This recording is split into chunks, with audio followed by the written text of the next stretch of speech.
Paano natin matitiyak ang ating lugar sa langit? Ito ay isang tanong na umalingaw-ngaw sa maraming henerasyon, isang tanong na bumibigat sa puso ng marami. Tinutugunan mismo ni Jesus na tanong na ito sa Mateo Kabanata 7, versikulo 21 hanggang 23. Hindi lahat ng nagsasabi sa akin, Panginoon, Panginoon, ay papasok sa kaharian ng langit, kundi ang gumagawa ng kalooban ng aking Ama na nasa langit. Ang mga salitang ito na sinabi ni Jesus, ang susi sa pag-unawa sa ating kaligtasan. Itinuturo tayo nito hindi sa mga salitang walang laman o sa mga damdaming panandalian, kundi sa puso ng Diyos, ang kanyang kalooban. Ang siping ito ay hindi isang mungkahi, ito ay isang pahayag. Si Jesus, nang may pag-ibig at autoridad, ay inilatag ang daan patungo sa buhay na walang hanggan at nilinaw na ang basta pagkilala lamang sa Kanya ay hindi sapat. Ang ating kaligtasan, ang ating lugar sa kawalang hanggan ay nakasalalay sa ating kahandaang iayon ang ating buhay sa kalooban ng Diyos.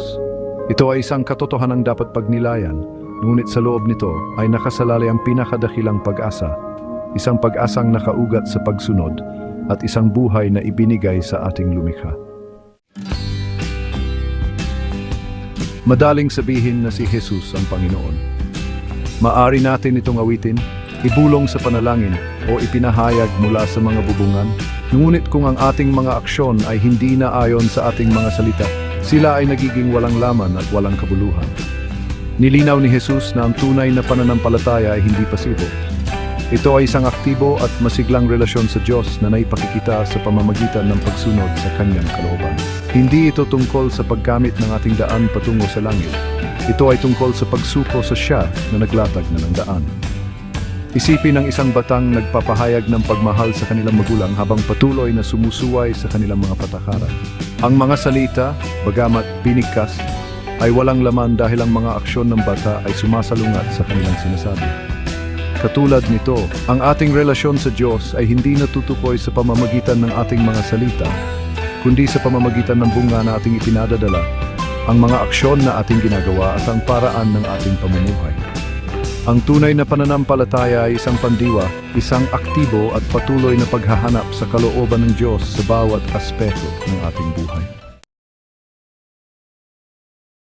Ang mga bunga ng pagwawalang bahala sa kalooban ng Diyos ay malinaw na inilalarawan sa karugtong ng Mateo Kabanata 7, versikulo 22 hanggang 23. Nagsalita si Jesus tungkol sa mga taong tatayo sa harap niya at magsasabing gumawa sila ng mga dakilang bagay sa kanyang pangalan, ngunit sasabihin niya sa kanila, hindi ko kayo nakikilala kailanman.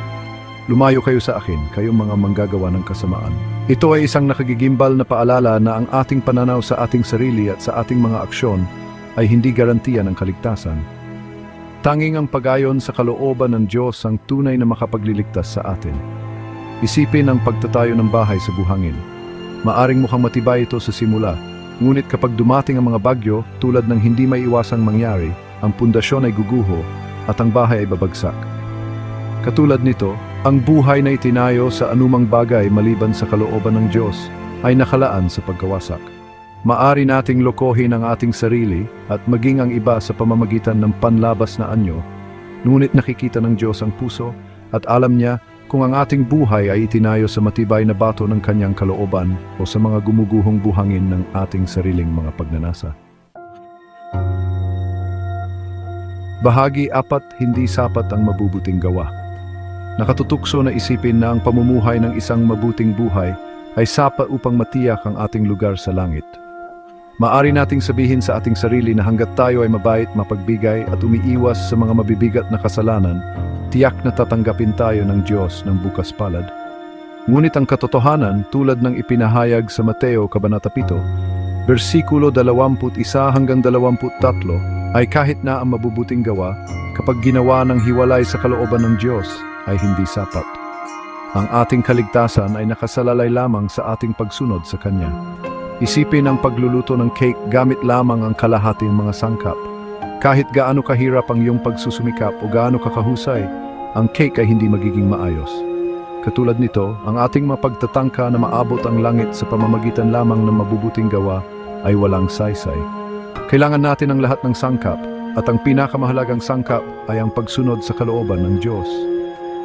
Ang mabubuting gawa ay mahalaga, oo, ngunit ang mga ito ay bunga ng ating pagsunod, hindi ang paraan sa ating kaligtasan.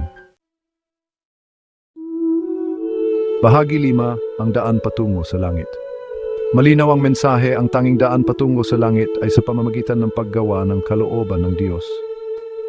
Ito ay hindi isang mensahe ng takot kundi ng pag-asa, sapagkat ipinapakita nito na ang ating kaligtasan ay hindi isang misteryo, kundi isang pagpipilian, isang sinasadyang desisyon na isuko ang ating buhay sa Siya na lubos na kakakilala sa atin.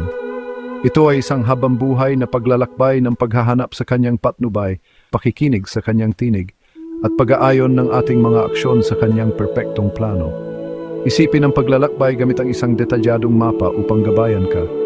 Inilalarawan ng mapa ang daan, itinatampok ang mga posibleng panganib, at sa huli ay naakay ka patungo sa iyong nais na destinasyon. Sa parehong paraan, ang Biblia ay nagsisilbing ating mapa, ipinapakita ang kalooban ng Diyos para sa ating buhay, binabalaan tayo sa mga patibong, at sa huli ay ginagabayan tayo patungo sa buhay na walang hanggan. Sa pamamagitan ng pag-aaral ng Kanyang salita, pagninilay-nilay sa Kanyang mga turo, at paghingi ng Kanyang patnubay sa pamamagitan ng panalangin ay maunawaan at tatanggapin natin ang Kanyang kalooban.